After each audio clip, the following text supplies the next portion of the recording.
Welcome to an episode of the podcast Art Insiders New York. My name is Anders Holst.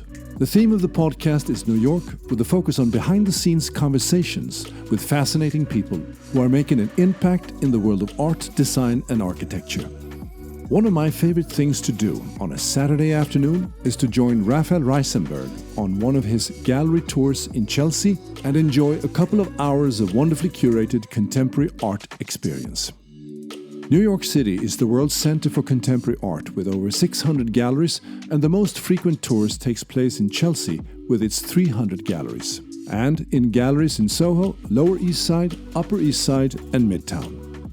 So if you're interested in what's happening in the gallery art world, you now have the opportunity to listen to the person who visits them all. We are very happy to have Rafael Risemberg here for a walk through the contemporary art galleries of New York. So, Rafael, one interesting aspect of these gallery tours, I think, is that I have an artist friend here who lives in New York, and he says, Anders, why do you pay to go on gallery tours? And what I find is that I get to see things that I would never see on my own. That's exactly I would right. use my own of preferences. Course. Yes. So is that maybe the reason why many people love to have another person, Right. curate their experience? What you're mostly paying me for is to visit a lot of exhibits that are showing uninteresting art. Out of 300 exhibits at any one time in Chelsea, I only like 20. Of the 20, I love 10, and of the 10, I show you 7. So that means there's 280 out of the 300 at any one time in Chelsea that it's not that I hate it or even dislike it, but it's boring to me. It's not interesting. And if you were to just go on your own, you're gonna 280 out of 3, you're not gonna visit 300, you're gonna visit a few, and most of those are gonna be really boring. And so on my tour, you're whether you like the art that I show you or not, you're not gonna be bored. You're gonna be riveted. And that's why people not only come on my tours, the whole reason that it became a business is they kept coming back. That, and I mean, you've been on, 24 tours? I think so. I don't even know how many. I have a lot of cards stamped over in my you've been on, you're an example, you're one of many who have been on, a couple of people have been on hundreds of my tours because they're getting a new one every time. Yeah.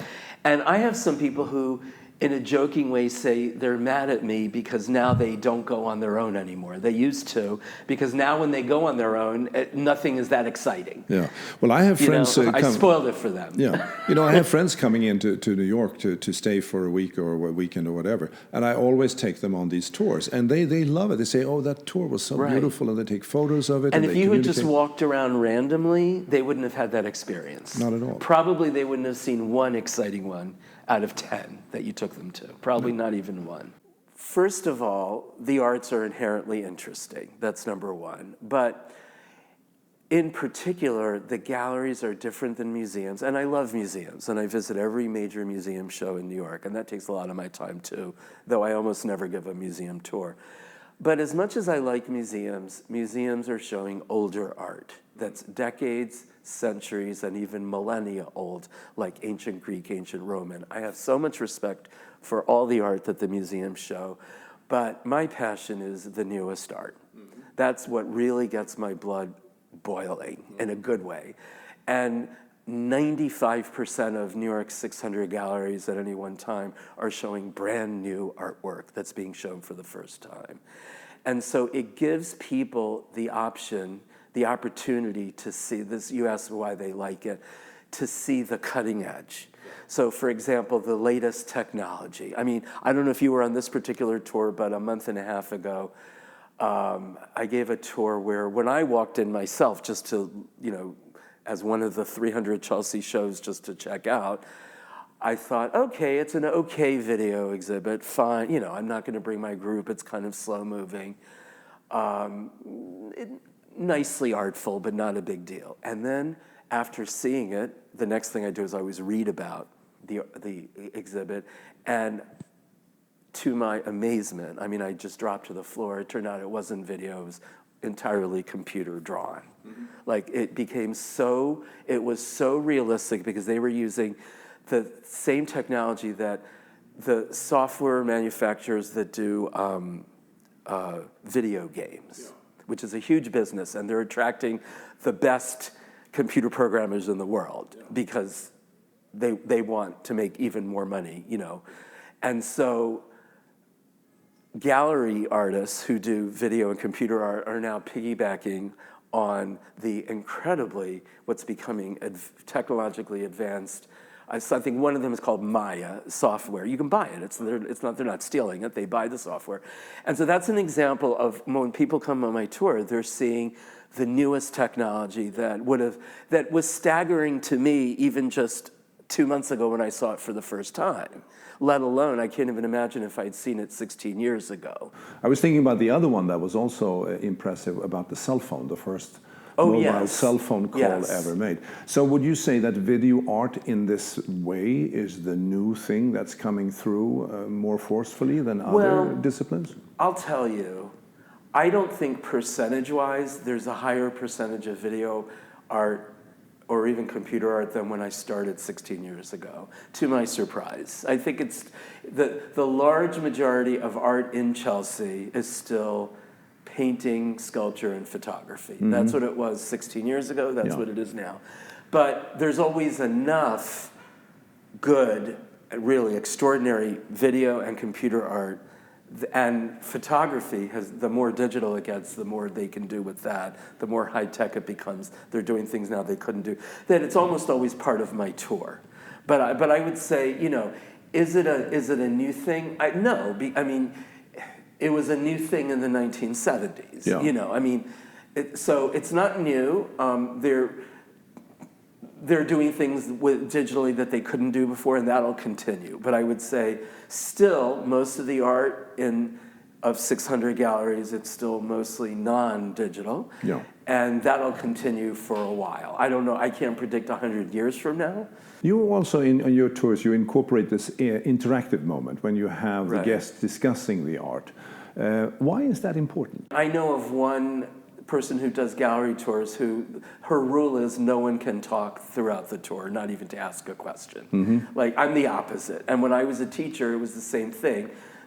Most of the people teaching in my university would just lecture. Mm-hmm. That's, you know, it's not that they had a rule against talking, it's just that's the standard mode of teaching, is lecture. Yeah. And I never liked it. I didn't like being lectured to when I was a student, and I didn't like, as a professor, lecturing. It wasn't fun and interesting. So it's a matter of my personal interest that being interactive is part of who I am. What do you think explains this incredible, I would say, surge in the interest in contemporary art? I mean, if you look at all these art fairs, for instance, you have Volta, Armory, now you have the Independent. I think I went to 4 art fairs in March here, and it seems to be, and you have Frieze, and you have all these.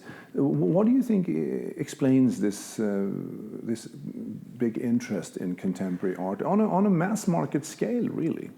That's hard for me to answer, because I can only say that I've always been interested in the newest art, and so well before it became, let's say, in vogue. Mm. So it's hard for me to explain, but I can give you supporting evidence is that it used to be that museums didn't have very much contemporary art, and now every museum is doing everything they can in order to generate more traffic, which means more ticket sales, like even the Met, which is really the last dinosaur that had almost no contemporary art. Now they have an entire building. Hmm.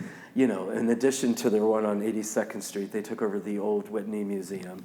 It's now called the Met Brewer, that the entire building is contemporary. I mean, so they finally joined the bandwagon.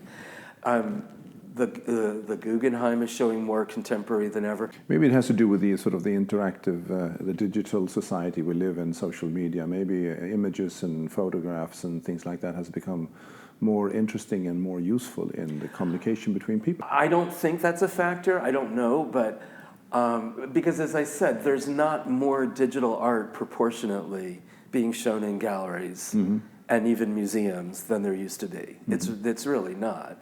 So I don't think that's the reason. I think just a turning point came in.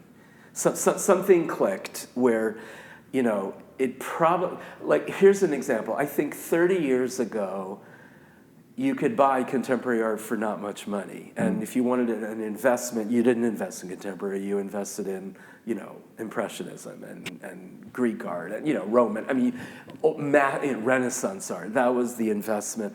And then something happened that I don't know, that suddenly it became more than fashionable for wealthy collectors to own contemporary art. It became an important part of their investment portfolio. And I think that happened probably around the same time, though, and again, I don't know the factors, that the museum public became more and more interested in seeing contemporary art. Now, New York, as you said, is the center of, or Soho rather, was the center of the contemporary art market in the 60s and 70s. Are there any other countries or communities that you see on the horizon that is growing? I mean, when you go to these art fairs, you see a lot of Chinese art. And China is not going to be a world center because they practice censorship. If they were smart, if they wanted to, it would be really simple.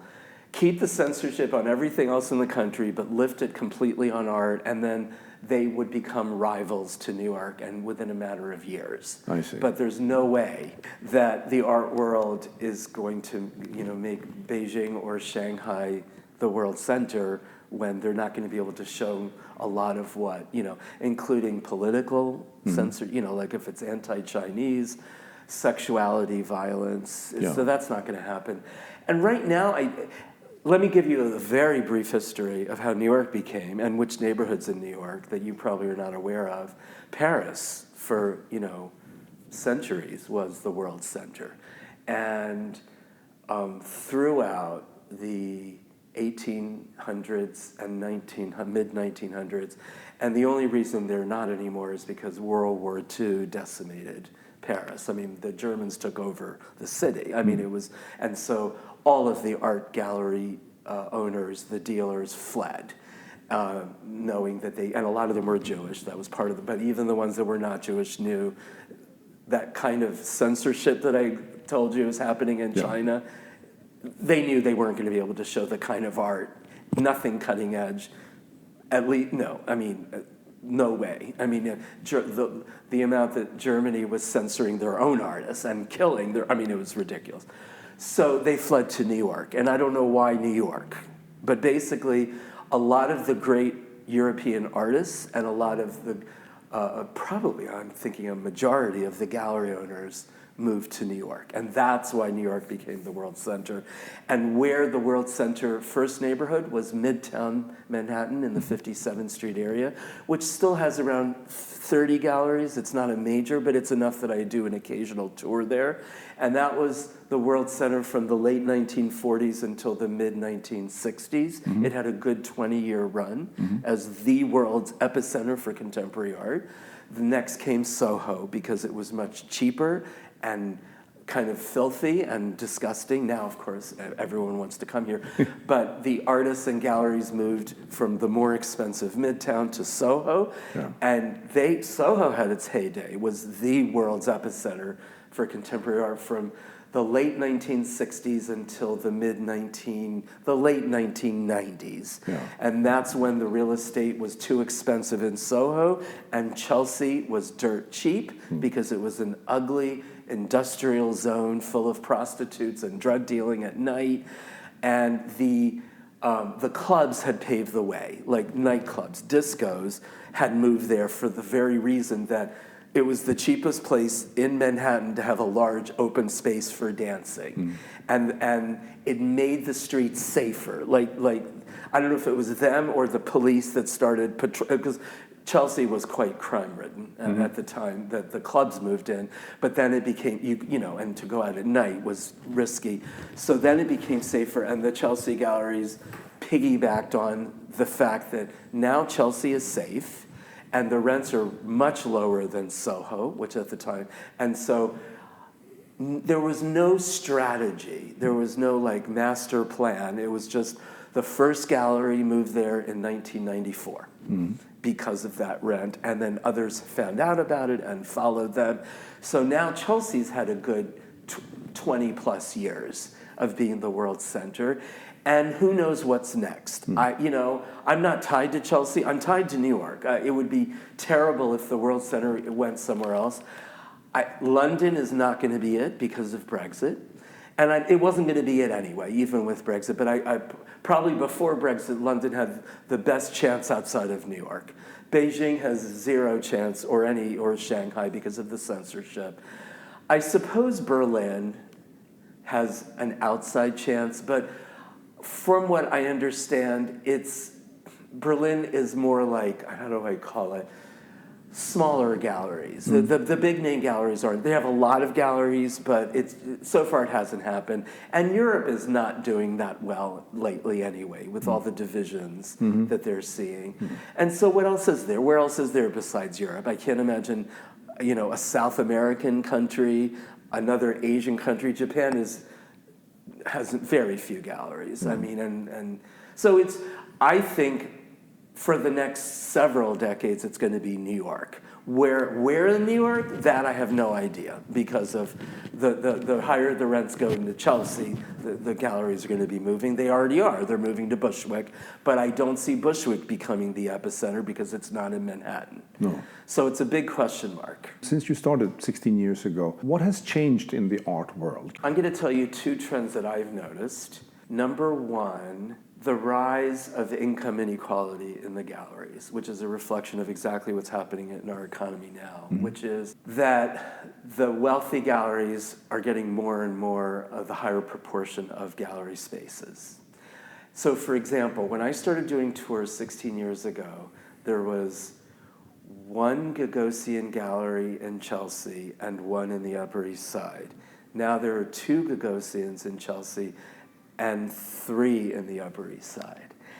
There was one David Zwirner gallery, and now there are five. They just opened a fifth in Chelsea alone. There was one Pace gallery, and now there are three, and they're about to open their fourth. And in the meantime, part of that 600 galleries is what I don't count the Gagosian as one gallery. I count it as right now there's five. And so at the same time that the mega galleries, the mega wealthy ones are growing, the mid-level galleries are getting priced out because real estate right now is the one crisis. Even though financially, there are more sales in galleries in New York than ever in any location in human history. It's incredibly successful, but the proportion of those sales keeps getting more and more concentrated on the wealthiest galleries. And so the mid-sized galleries are moving to Lower East Side and Bushwick. And guess what? Rents in the Lower East Side and Bushwick are now going up. Yeah. And so the question is, where do they go next? I can tell you right now, Chinatown I just had my first ever Chinatown gallery tour. Overnight, like 40 galleries are now. And they're not Chinese gallery owners, they're not Chinese artists. It's more like young, edgy, Lower East Side kind of galleries that are now in Chinatown, which is, they're there entirely because it's Manhattan with some of the lowest rent. So that's a change. Another change I would say is a lot more artists of color and women are shown now than 16 years ago, a lot more. So for example, it's not uncommon now for me to have a tour where I'm not choosing on the basis of gender, I'm just choosing, here are my 7 favorite exhibits out of 300. I would say it's not uncommon that on a given week it'll be more female artists than male artists. It's still not the likelihood, but before it used to be unheard of that I could find, there's no way the majority would be most, of the ones that I found. But now it's a lot more women and people of color.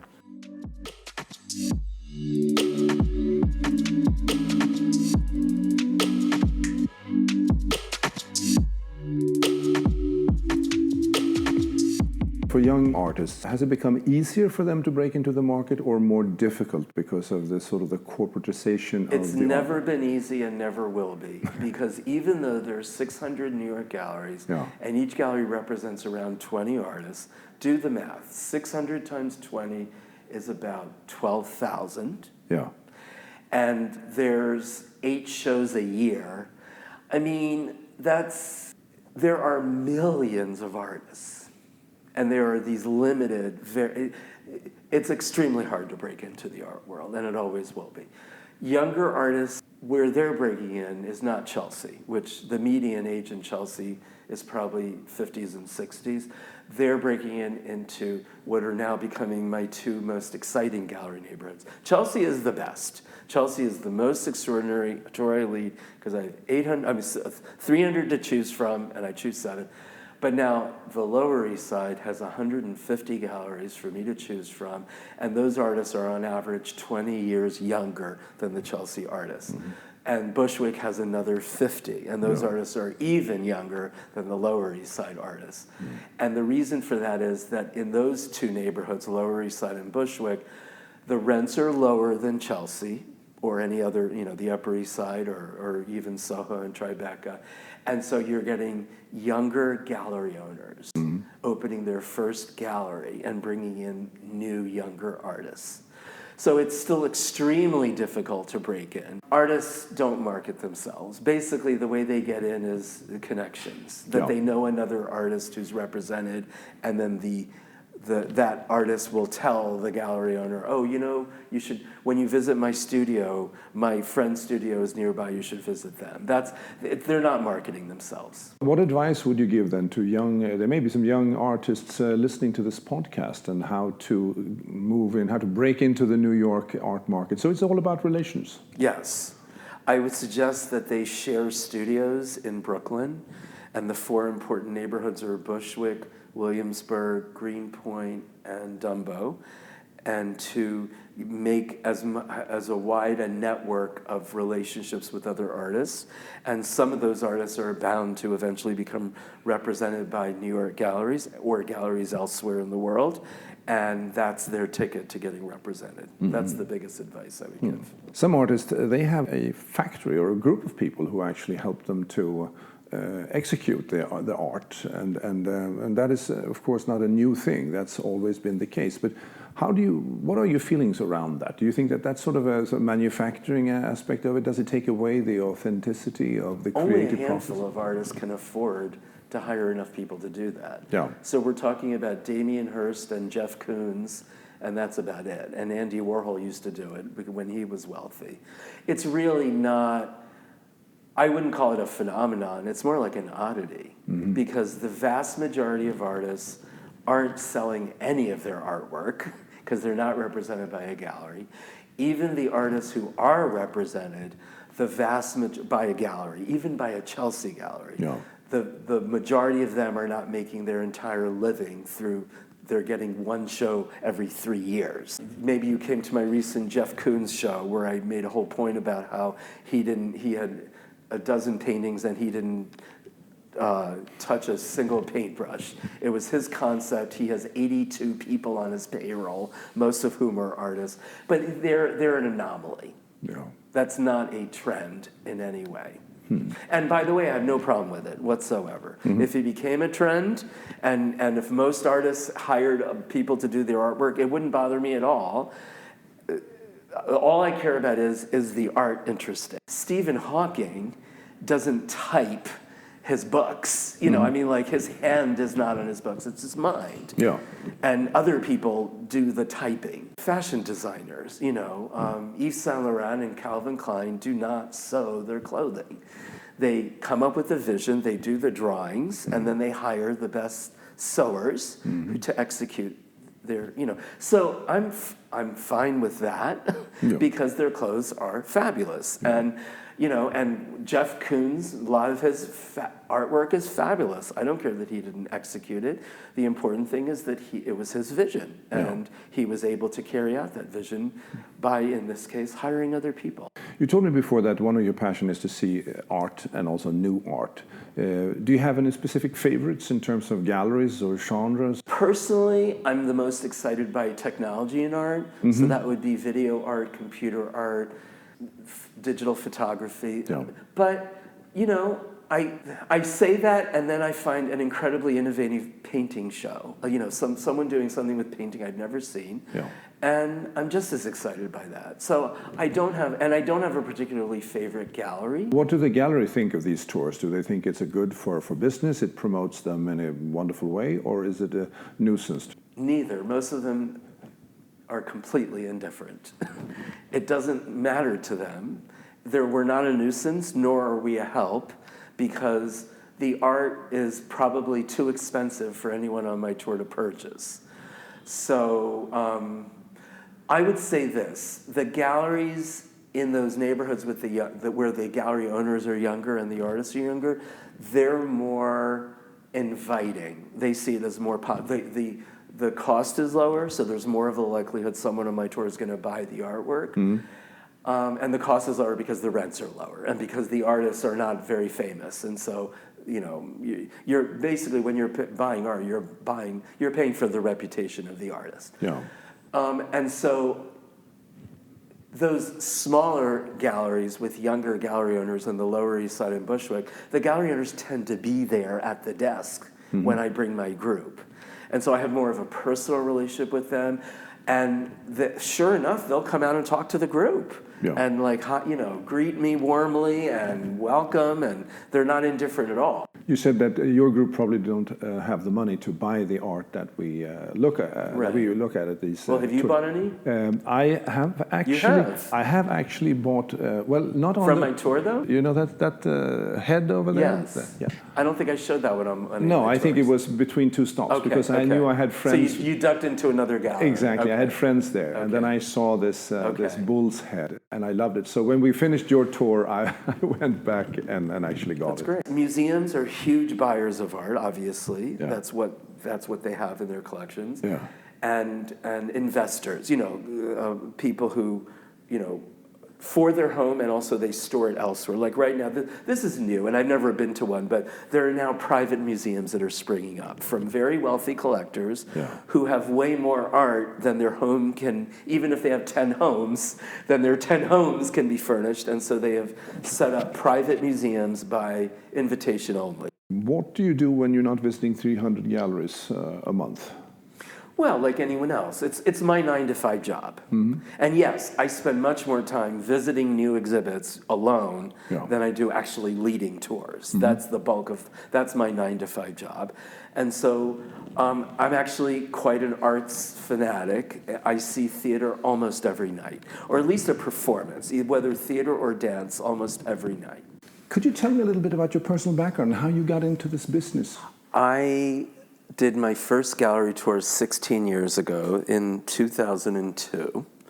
At the time, I was a full-time tenured college professor, and I have a PhD in a field called educational psychology with a focus on art education. And at the time, for a couple of years before I started the tours, I would make my classes teaching schedule Monday to Thursday so that on Fridays I'd have the day off and spend the entire day visiting Chelsea galleries. Because by that point, I think there were 250 and about 50 openings a week, and I was able to cover all the openings in one day. And it was just, it was my passion, and I didn't think I'd ever make a living from it, but it was my main interest at the time. And then I got the idea to give a tour because I was realizing after a couple of years there would be 50 openings a week and I only liked 2 or 3 of them. Mm-hmm. And so I was thinking, well, maybe once a month I'll do a tour, and every week if there's 2 or 3, I'll add those up. So for the month, I'll have like around 8 or 10 to do on one tour, but there'll be 8 or 10 incredible exhibits. It won't be anything average. So how many different tours do you organize on a yearly basis? I mean, the different kinds of tours, right? I give scheduled tours that happen every Saturday, and then I give private tours during the week. So my scheduled tours are on Saturdays because Chelsea galleries and most other neighborhood galleries are closed Sundays. They're mostly open Tuesdays to Saturdays. So Saturday is the ideal day that people, aren't working and can join the tour. And so every Saturday I give a scheduled tour, and it could be Chelsea, now it's also Lower East Side, Soho, Tribeca, Upper East Side, Midtown, and Bushwick, Brooklyn, which is, becoming one of my favorites. We'll talk about that if you have questions. Yeah. And then private tours, because galleries are open weekdays, Tuesdays through Fridays, anyone can arrange a private tour just for themselves. Since I started doing the tours, one gallery neighborhood emerged, the Lower East Side, which is open Sundays. So really, every day except Monday, there's a gallery neighborhood, an excellent gallery neighborhood where plenty of galleries are open for me to give an exceptional tour. And there is also a new, a little innovation in the planning here, and that is to visit the actual artist's studio, if I Yeah, I've never done that before. Every tour in the last 16 years, every Saturday, I don't know how many hundreds or thousands of tours that is, have been gallery tours. I'm always looking for new things to do. Like when I started, I was just doing Chelsea, and then I expanded to Soho, and then I expanded to Upper East Side, and eventually Lower East Side, and now Bushwick. So and it has to do with my own personal, interest. During my tours, one of my the favorite things, and you certainly must have experienced on an occasion, is that when an artist speaks to the group in the gallery, it's absolutely riveting, because we're not just seeing the artwork, we're seeing the artist himself or herself talking about it. I get to ask questions that the gallery doesn't even know the answer to, because it's very personal about what inspired the artist. Sometimes it's really they say things that are just very moving. So that's always a highlight. And I can't, usually my tours don't include artist speakers, because we're only in a space for 10 or so minutes, and it's tough to, and I never ask a famous artist. I wouldn't even, they would never, but let's say it's an emerging artist, and especially if it's one who lives in the neighborhood, then I'm more likely to say, I'm bringing my group anyway, I think you have one of the top exhibits. I tell the gallery owner, and I'll tell the artist, because I don't know the artist, I tell the gallery owner, here's my card, let this person know that we're coming anyway, and this Saturday, which is June 9th, 2018, I'm having my first ever Artist Studios tour. So no galleries on that tour. It's going to be 7 artist studios. But between now and then, I'm going to be visiting everyone that I can. It's dozens. They're all walking distance. So the spaces are not going to be immaculate like galleries. They're going to be messy, and they're not going to only see finished artwork. They will see some. It's going to be a mix of finished artwork and works in progress. So the magic number here seems to be 7. There's 7. Just because of 2 hours. I see. So, but that means that you then have to go and visit. How many galleries are there in New York? 600. 600. 300 are in Chelsea. 150 are in the Lower East Side. 50 are now in Bushwick. Those are the top 3. And that's partly why those are my 3 favorite gallery neighborhoods. And so, Upper East Side is actually close with 45. Midtown now has around 30. Soho has around 20, but now Tribeca suddenly is emerging, which is next door, basically, across from Canal Street, that has another 20. So now I don't just do a Soho tour, I do a Soho Tribeca tour. I see. That's now 40 galleries. Because we're sitting in Soho in downtown Manhattan, and this used to be a very vibrant artist community. This used to be not just an artist community, this used to be the World Center for Contemporary Galleries. Not so much anymore. Very few. Now there's only 20. Yeah. And I think next year there will be fewer than 20. I mean, every year it's entirely because of real estate. It's not like, suddenly Soho's become a slum. It's the opposite. Galleries love to set up shop in slums because the rents are low.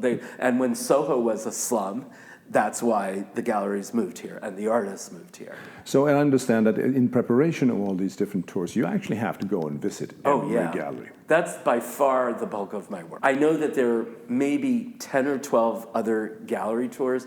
Those others probably visit 20 or so, and those are the ones that are on their tour. They don't have the time. And they don't have, because just Chelsea alone is me visiting 300 new shows a month. No one is obsessive and crazy enough to do that, except me. And I was doing it for 2 years before I started New York Gallery Tours, and I've been continuing doing it in the 16 years since. Thank you so much, Rafael Risemberg. It was great to have you here as our guest and to get a better understanding for the contemporary art market in New York. Thank you so much for joining us today. Oh, it's a pleasure. Thank you.